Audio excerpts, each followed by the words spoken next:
Surprise! Welcome to the Big Ideas Show, not with Liu Batchelor, but with me, Kay McLoughlin. Although Liu Batchelor is here and we're going to find out so much more about her.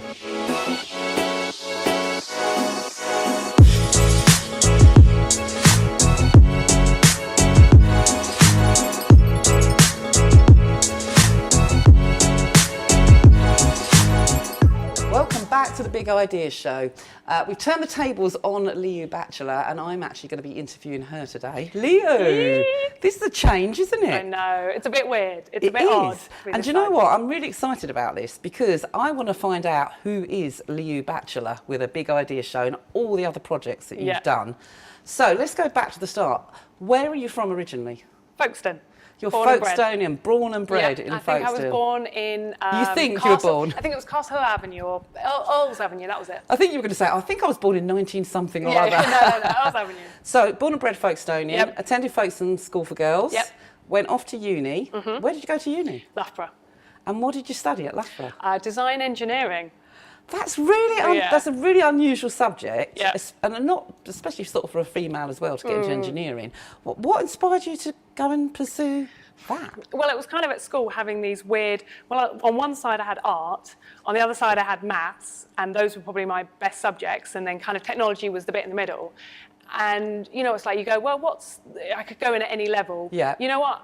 I'm competitive. I'll do the hardest thing I can do. And like, so the design engineering was the technical side of technology. Was there a lot of females doing that? No. Of course. No. Were you the only one? No. There were a few because mechanical engineering there was even less, but there was about 3-4 of us. And what is design engineering? What do you do? The ideal thing would be designing a Dyson Hoover. That sort of thing. So technical Other brands products, are available. Other brands are available. Yeah. So that's what you wanted to do? Was that your... Well, it was sports equipment was the thing I wanted to design. Like, so mountain bikes, skis, all that kind of stuff. But those things take a long time to develop and I've got a short attention span and hence I like things that go a bit quicker than... So, you done your uni. Did you get your degree? I did. So you are actually fully qualified as a design engineer. Yeah, B-Eng and everything. What? A B-Eng. That's engineering. That sounds really wrong. Okay. So you've got a BEng in engineering. Yep. So you went to uni, you completed your degree. What was next? What came next? Well, I thought I was going to take up wakeboarding full-time. Not full-time, but a lot more because that was my main sport. And wakeboarding is? Wakeboarding, light water skiing, but on a board. Okay. So like snowboarding in water. Yeah. So I was competing at that, and that was like my big thing. And it was like, right, I'm going to go and kind of do this regularly, move into it a bit more. And then I broke my kneecap. So you were a competitive wakeboarder, what, nationally or for the count? Were you? Yeah. See, these are all the things no one knows about you. know, right? So you've got an engineering degree. Yep. You're a competitive... GB wakeboarder. For GB? Yeah. That's another thing, though. There weren't many girls that I'll put myself down here, but I love there weren't many girls this doing is brilliant. It, so you've done a very male-orientated degree. Yep. Smashed that. Got into a sport. Yep. Very male-orientated sport. Again. Yep. And then you had to leave it. Oh, you must have been devastated. Yeah. Absolutely devastated. I know. Finish uni and you go, I can do anything I want. And what do? Go and do? Break my kneecap. Airlifted out, all this sort of stuff. Where did this happen? Wales. North Wales, like the furthest you had to point get away. airlifted. You've got to go, but you've got to go on a Coast Guard helicopter. Yeah. That's exciting. My poor mum as well. I didn't tell her until I got out of hospital because I didn't want her to have to drive all the way up and get upset or anything. So I just kind of was like, don't worry, I've just come out of hospital, but I'm on my way home and I'm fine. So how old were you when this happened? How old were you come out of uni? 21, 22? So was that what you were going to focus on? You were going to focus on the wakeboarding and try and achieve... Is it an Olympic sport or not? No, it wasn't at the time. I think they're trying to make it an Olympic sport. So that was your dream? Yeah. Well, I think in reality, I think where the injury came in was I started taking it a bit seriously. Like I loved it, and then I got very into it, maybe a little bit too much, and started pushing myself too hard and like going, oh, I need to keep progressing. And so I think I'd started to lose the love for it, but because I was competing at a good level, I was like, I have to keep doing this. You have to do that, you have to. And then fate came in. And it wasn't meant to be, was it? Exactly. So you've injured your leg, you can't pursue your sport that you love. Yep. What happened next? A lot of rehab. But what kind of came out of rehab is I found rehabbing very boring, as I'm sure a lot of people would, having to recover and do these really boring exercises. And just getting back to normal wasn't really a motivation for me. So I was like, oh, what would be what's on the other side of recovery? And I was like, bodybuilding. So that's when I took up bodybuilding. You're a bodybuilder. See, this is what I love. See, I've known you for a few years now, and I've known certain projects and things you got involved in, but I didn't know any of this at all about you. So we've gone through the list now. So we've got the engineering degree. We've become a GB national wakeboarder, and then we've moved to bodybuilding. Yeah. And how did that progress? Where did you go with the bodybuilding? Did you enter competitions? I did. I won 2 regional ones, only regional ones, and I went to the nationals, and then it all got kind of like, it's a funny old sport, and you know, I was never gonna kind of be able to take it. I don't have the frame or anything for it, but I learned so much about myself, and the discipline and the food and all this kind of stuff was a huge learning thing, and I loved it when I did it. But again, I kind of got to the point where I was like, you know what? I've done it now. I've done it now. Yeah. I've achieved what I want to achieve. Move on. What's next? Yeah. So next, you're going to tell me you won the X Factor or something like that? No, I didn't do anything like that. But so what happened after that? Then I'm trying to think chronologically where the 100 Sports. 100 Sports was after that.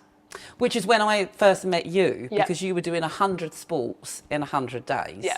And I was just like, wow, what's this all about? How is it possible? But you did it, didn't you? Yeah. You actually did it. And you've done some really obscure sports as well. What type of obscure sports did you do? My favourite obscure sport was Quidditch. And I particularly enjoy it because Is it even real? Yeah, it is. So you have to hold the broom between your legs, and which adds to the rules because it means you have to hold on to this broom. So you only have one hand. So that adds to how hard it is and all this kind of stuff. Is there actually a Quidditch league, a real one? Yeah. Where did you go to do London. that? They do it. It's like a big uni sport. And so you've done Quidditch. Yeah. You've done 100 sports. That's just really bizarre, isn't it? And I'll tell you what, I told David Cameron about Quidditch as well. Because I made... Did he look at you as though you're going, he was like, he said exactly what you did. Is that a real sport? And I was like, yes, it is. It is. I've got the injuries to prove it. Yeah, exactly. So 100 sports in 100 days, what was that all about? Well, I guess it kind of, after doing the bodybuilding and not really knowing what I was going to do next, at one point I wanted to maybe train to become a stunt performer. You would have been brilliant at that, actually. I kind of didn't know whether I had the guts to like throw myself downstairs and stuff like that. But and I was going, what's the bit I love most about sport? Yeah. And it was like, it's always the beginning bit when you go, oh my God, this is amazing. And that joy that I found when I found wakeboarding, and I never knew it really existed. I never tried it, and if I hadn't tried it, how I wouldn't have done what I did or kind of explored it, right? It was the adrenaline rush of something new. And then being hooked on it. You were good at it as well. And it was kind of that going, I like trying different sports, and also going, you know, how do you know you're not a world-class pole vaulter if you've never tried pole vaulting? And so there's a bit of that. And did you do that in the 100? I did try that one. Did you do that? Yeah. How did it go? That one's really hard, but really good. I really enjoyed it. Did you actually get over? Low, but yeah. But like 2 foot? Yeah, it's kind of like just me clinging on. Done it. Tarzan, done pole vaulting, tick that off the list. Tarzan style. But what was so you wanted to do 100 sports in 100 days, but was someone benefiting from that? Were you doing it for charity? So it was fundraising for Sports Relief. And also the message, because I did a video of every single sport that I did, with the idea that if someone, I tell you what really frustrated me was when I hear people saying, oh, I've got to go to the gym, I hate it. And I'm like, fine, why keep going to the gym? Yeah. Don't go to the gym if you don't like the gym. Yeah, go and find something you do love. And maybe running's not your thing, or hockey or football or netball, all those sports we had no option but to do at school. Yeah. But javelin or judo or underwater hockey or all these random things you may actually be amazing at and really enjoy, but you've just never given them a try. So you decided to go all in and find 100 different sports that were all plausible to do in the UK. Yeah. But then what did you do next? So you found all these. Did you do a whole list of 100 sports and think, was there any that you couldn't do out of that 100 list? I was meant to do surfing, but the weather and the tide didn't work because it was in the winter. So it was damn cold. Yeah. So I didn't do surfing. There was a few others that I wanted to do skeleton bob, but just again the logistics. Oh, I'd love that. That's the bobsleigh thing. Yeah, exactly. I would have done that as well, definitely. So there were a few logistically, and I was kind of working out as I went along because it was going, well, the judo club only trains on a Thursday night, and I have to fit that in, and like Christmas, and trying to make sure I did one every day, because of course if I didn't do one every day, I'd be behind and I would never make my thing, and the idea was one a day. So you completed that challenge. because I think I met you just after you'd done that, because it was such an amazing thing to do and such a brilliant idea. And who knew there were that many sports, and Quidditch, and you said underwater hockey. Yeah. They actually do that. Yeah. I love this. Yeah. So you did all that. Yeah. You achieved, you fundraised. How much money did you make from I that? think I made about £2,000. Well done. Thank you. So you've done that, and then you were like, what do I do now? Yeah. And that's when I think I met you as well, wasn't it? And then I encouraged you to come and get involved in radio at Academy FM Folkestone, which you did. Yep. And then that sort of moved on. Oh, hold on a minute. No, hold on. Did you do TEDx Folkestone before you were with us or after? Before. And it was kind of the reason why I ended up doing the radio with you guys, because I remember either you or Dave joking that, oh, you're in here so often talking about TEDx, you should have your own show. Yeah. And we joked that, and I went, ha ha ha. And then I went away, and you planted a seed, and it was like, Liu, come to us. Come to us. Yeah, what if I did have a show? And that was kind of doing, like, the support you guys had given me with TEDx. Yeah. And I remember I kept bumping into you on Tontine Street, and you were like, oh, what are you up to now? Last night? You were like, come on the radio, right, tomorrow, get in. Yeah, because you were doing so many brilliant things in the community. And I just have to say, I mean, I went to the first TEDx Folkestone, and we've done loads of interviews with it. And it was brilliant, such a massive achievement to do really it. cool. And a huge success. And then you've done it again, TEDx Folkestone. So that's 2 years you've done it. And the third year is planned in the process Going of into being year 3, yeah. Year 3. Speaker applications are open. I'm doing a blatant plug here, but speaker applications are open. We're looking for like people to help out in a little awesome video project we're doing, like a little traineeship. So loads of stuff. So if anyone's interested in it, get on. TEDx Folkestone, massive success. 100 days, 100 sports, massive success. You've done a radio show with us, and because you became so successful at that, and you also sort of incorporated the Big Idea show into the radio show. Was the Big Idea show incorporated into the radio because you had that outlet, or was it something you'd always had on the back burner and thought, how can I do this? No, it started because of the radio. So when that seed was planted, I went away and went, oh, what would I do? What would I like to do? And I kind of wanted, where you'd given me loads of opportunities to talk about TED and TEDx, and I'd found my ability and my voice and got motivated by talking about it. I was like, I want to give other people that opportunity. So the Big Idea Show was essentially anyone who's doing stuff like TED or similar projects, their own projects, like I wanted to give them that opportunity to not only promote it and get support and go, hey, I need some support, come and get involved in this great thing, but also for them just to be talking about it, because that's something that I love about the Big Idea Show and generally doing any sorts of conversations like this is when you talk about it, you reignite the fire of your own motivation of why are you doing this? And I always ask, why are you doing this? And people go, yeah, actually, I am doing it because I really believe in it. And then they're off again and they've got that energy. Yeah, definitely. So you progressed with that on the radio show and then you came on the Big Idea show. And then you sadly, because you were too busy, had to leave us, didn't you? We were devastated. But we weren't devastated because we knew you were going on to bigger and better things. And the next thing you know is that pops up on Facebook, video with Liu Batchelor and the Big Idea show. So you've moved from radio to actually video. You've actually produced the Big Idea show.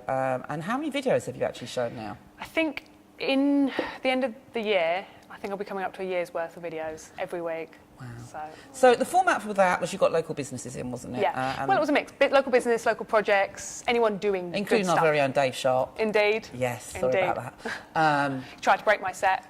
Did he? He was knocking on the thing going, oh, look, it's not even real. He gave away the secret. Don't trust him, don't let him in anyway. So anyway, so you've progressed the videos on that, but now you've decided, right, okay, I've done that format for long enough.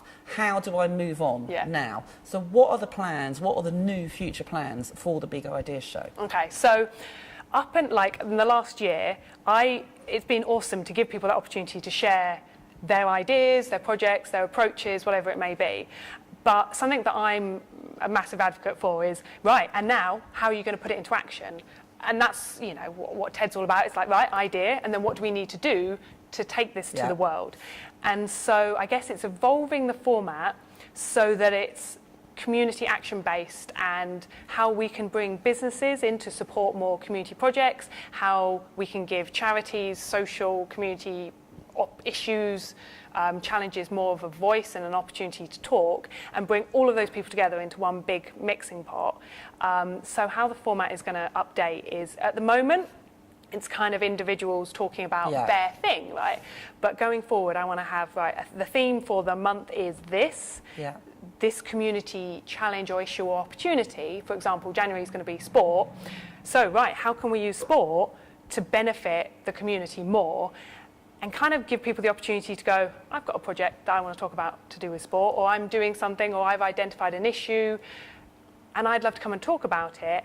But then as part of the show, also say, and this is where I need help.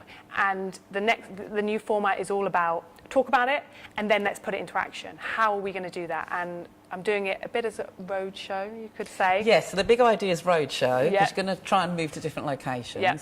And it's really a shout out to the community, Yep. to the people, to the businesses.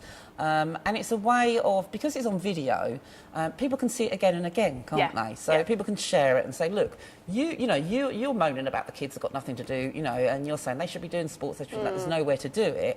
And people have these ideas, but they never progress them further. Yeah. So you're giving them the opportunity to come in and say, look, the kids are bored around my area, there's this bit of land, we just think it'd be great to maybe develop it into some sort of playing field, but we don't know what to do next. Yeah. And that's what you're going to provide them. And then you're hoping to sort of see, so say someone might be watching that video and they might be a local business and say, well, we could help you in that way, we could provide this. Because a lot of businesses provide sponsorship of football kits and things like that. So rather than actually going towards do that, not saying they shouldn't do it, but what you're saying is like, come to us if you want to get involved in that and help these kids, develop a sports sort of field or something like that. So it's an opportunity for everybody to get involved in it. Exactly.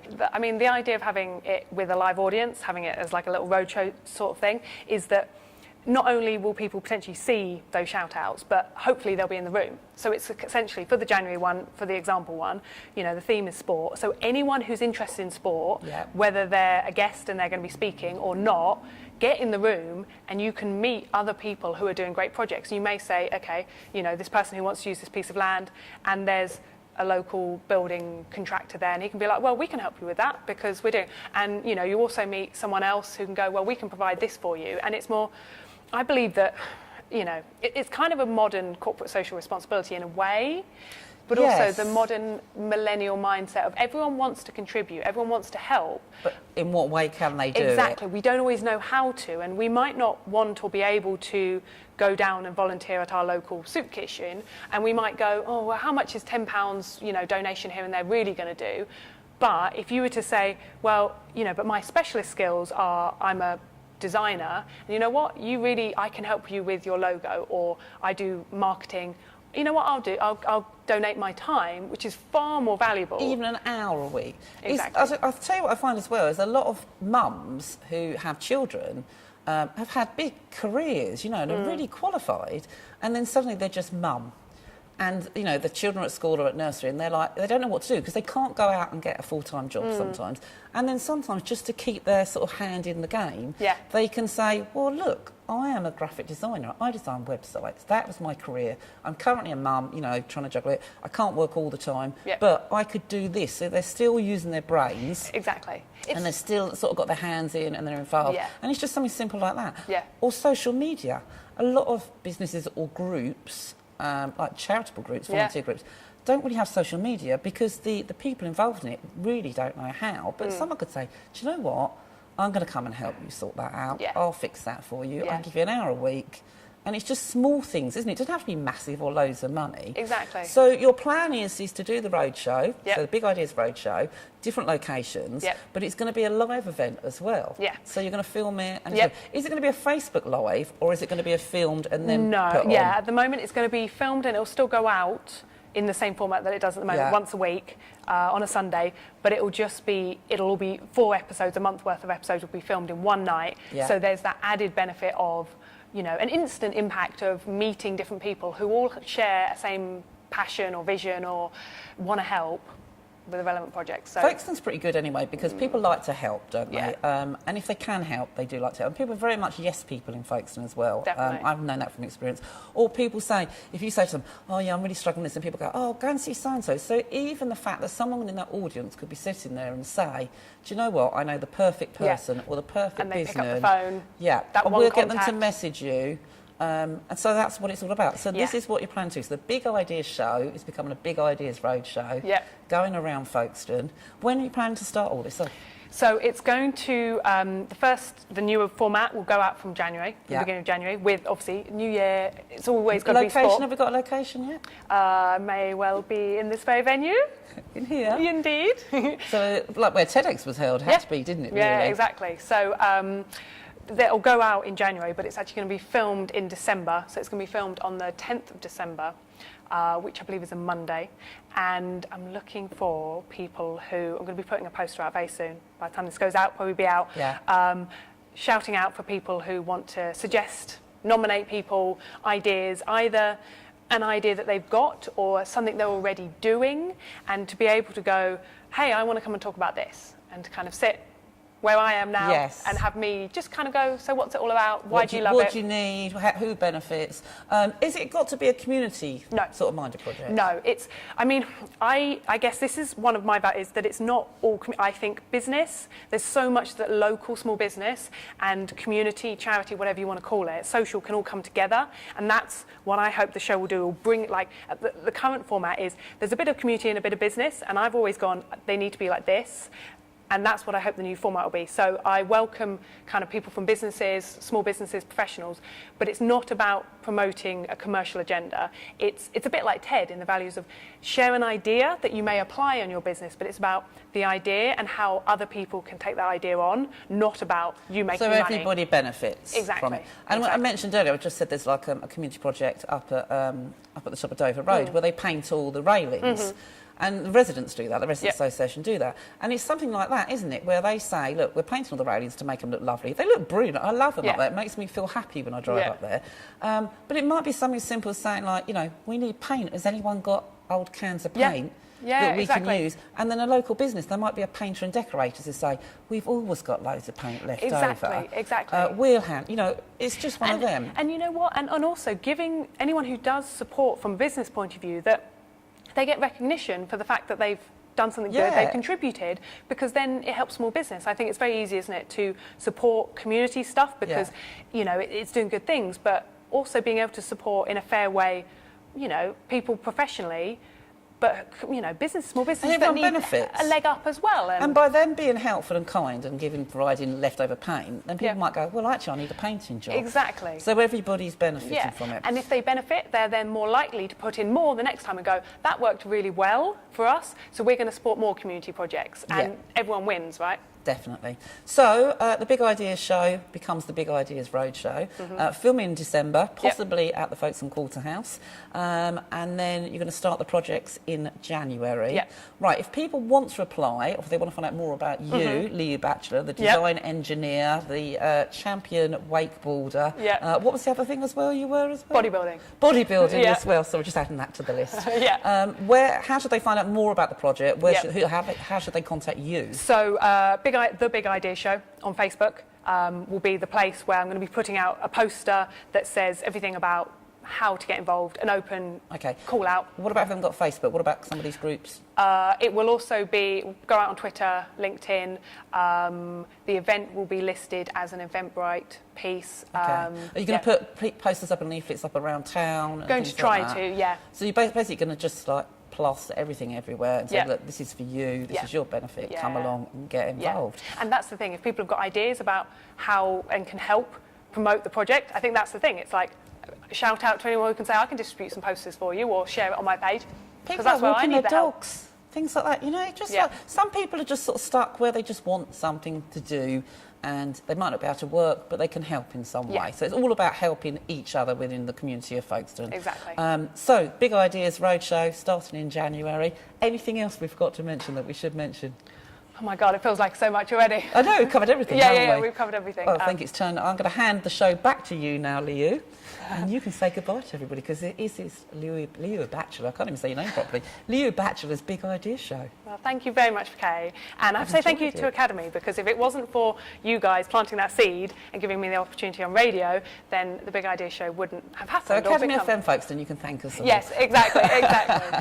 So yes, thank you to you guys. And thank you to everyone who has been a guest, been involved, supported, and I really look forward to people being more involved in the future, and we're just using it to bring everyone together. Folkestone is doing amazing things. I just want to give it even more of a platform to be heard, and also to give it a kick up the bum to go to the next stage. Folkestone. We do. So thank you very much. Thank you.